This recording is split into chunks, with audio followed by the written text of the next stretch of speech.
Welcome back to another Chow Down, and this time I thought I would show you a little recipe that I discovered this week and I want to share with you. And if you guys make this, if you guys could tag me in whatever social media you use, whether that's Facebook, Instagram, or Twitter, if you want to email it to me, whatever, but I want a picture of you either making this or your finished product, or a bit of both. That'd be so fun.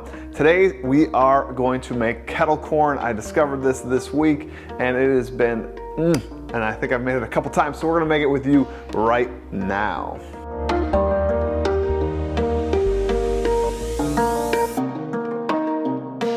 All right, thanks for sticking around and wanting to dive into this Chow Down challenge. This one is a great recipe that I discovered this week. It is for kettle corn. All we need for this is a pot with a lid, and you need some popcorn, of course. If you've never made it on the stove, we're gonna walk you through how to do that, as well as the kettle corn specialty that we need to add. And why don't we go head over to the stove and get this started right away. So we are going to turn the stove on here. You're gonna put it to a little north of medium is what I do. And for the breakdown of the recipe, pretty simple. We need a 1/4 cup of sort of a high heat flavorless oil. So that could be canola oil, vegetable oil. I'm using sunflower oil here. And then we need 1/3 cup sugar. So I'm gonna get that out. So 1/3 cup sugar, we're not gonna put that in just yet. And we need a 1/2 cup of popcorn. I'm a fan of the white popcorn, so that's what I buy. And if you've never made it on the stove before, I like to, like I said, put it just like 1 notch higher than medium on my stove. And you want to take 1 or 2 kernels, throw those in, because that's going to show us when the temperature's just right. So now our 2 kernels popped, we know that the oil's ready. We're going to drop the rest of our popcorn in, and we put in that sugar. I spread that around so it's not clumped in like one spot. And optional here, you can put some parchment paper down.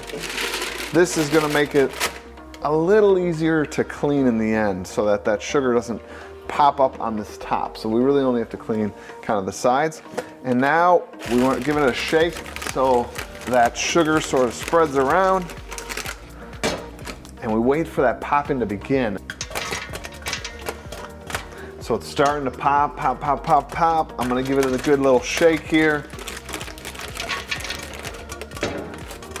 Definitely you can hear that popping going on. It's smelling really good. We're starting to get a little of that sweet smell, both from the corn as well as the sugar. And that's it. We're gonna now take it over there and pour it over another sheet of parchment paper. You could also do it on a cooking sheet. All right, so let's dive over there. All right.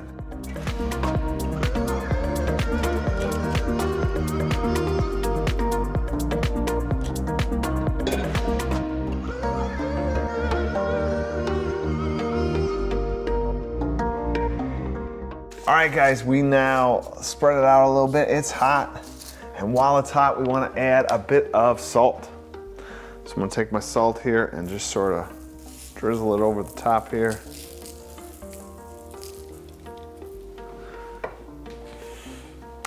And that's it. That's it. You're gonna let that cool down, and you can be eating this in the next like 10 minutes, not even. You let it cool for 5 minutes, throw it in a container, and just have a delicious, delicious dessert and treat, and your family's gonna love it. So for this Chow Down challenge, I want you to try to make this, and like I said, tag me in any social media, because you know what? Food is better when it's shared, and I'm sharing this recipe with you. I need you to share out a little bit of the joy as well. So thank you so much for doing another Chow Down challenge. I really appreciate it. Again, also check out the Busy Bee recipes on my site. That was the first Chow Down challenge. I wanted you guys to try that. This week, my daughter and I made the pizza on there, and it is so delicious. In fact, we're actually having it again tonight. not leftovers, like we're making it again tonight. It's so awesome. And we had a few other people sort of go out and be creative. Don here, you can see a little picture I'm gonna put up here. Don had made paella and it looks amazing. And we've had a few other people sort of submit different recipes that they've done. I really appreciate you guys doing that. So that's all I have for you today. Take care, guys.